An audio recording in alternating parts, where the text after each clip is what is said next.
Hari ini gue mau ngomongin buku gue yang gue udah bikin kira-kira 2 bulan yang lalu, namanya The Jealousy of the West.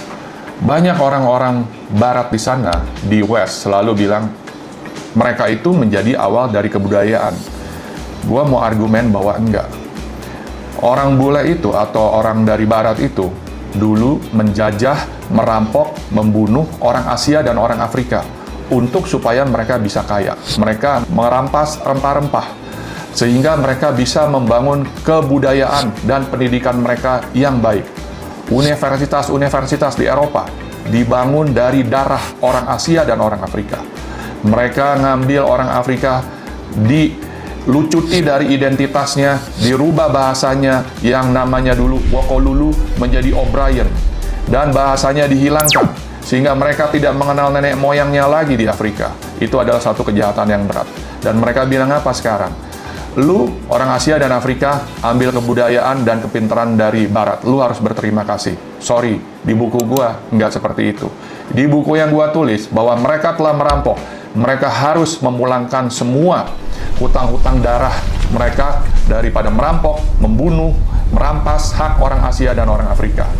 Banyak tuh artifak-artifak yang mereka curi seperti di Inggris dari India dan Cina dibawa ke museum-museum yang ada di London dan museum-museum yang ada di Eropa. Jadi gue mau ngomong sama lu orang Asia, nggak usah ganti nama lu jadi orang bule, nggak usah ganti nama lu jadi orang Arab, jadilah orang Indonesia. Jadilah orang Indonesia yang berbangga sebagai orang Indonesia.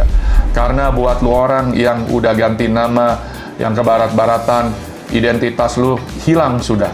Karena kenapa? Karena lu berpikir kebudayaan barat lebih unggul daripada kebudayaan timur. Jadi kita mesti ingat bahwa kejahatan orang bule atau barat, Eropa, Amerika itu masih membekas. Bahkan kejahatan orang Jepang itu 3 tahun membunuh orang Indonesia jutaan masih belum diingat. Nah, gua mau ngomong, kenapa bangsa Cina sekarang yang sudah maju sekarang mampu mengingatkan Jepang atas kejahatan perangnya dan meminta pertanggungjawaban dan mulai bisa menekan mereka, atau mereka bisa berdiri melawan Eropa dan Amerika karena mereka sudah kuat.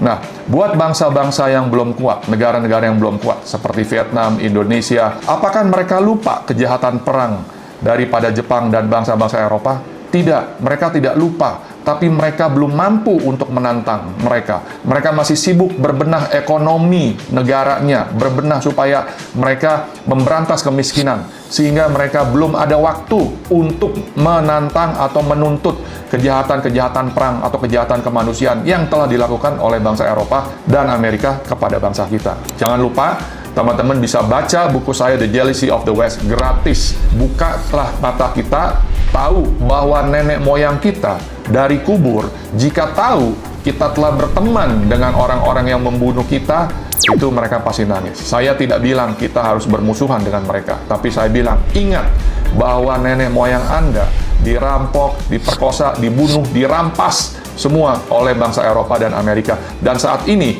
mereka bilang kepada cucu-cucunya bahwa semua hasil pendidikan yang lu dapat itu dari gua.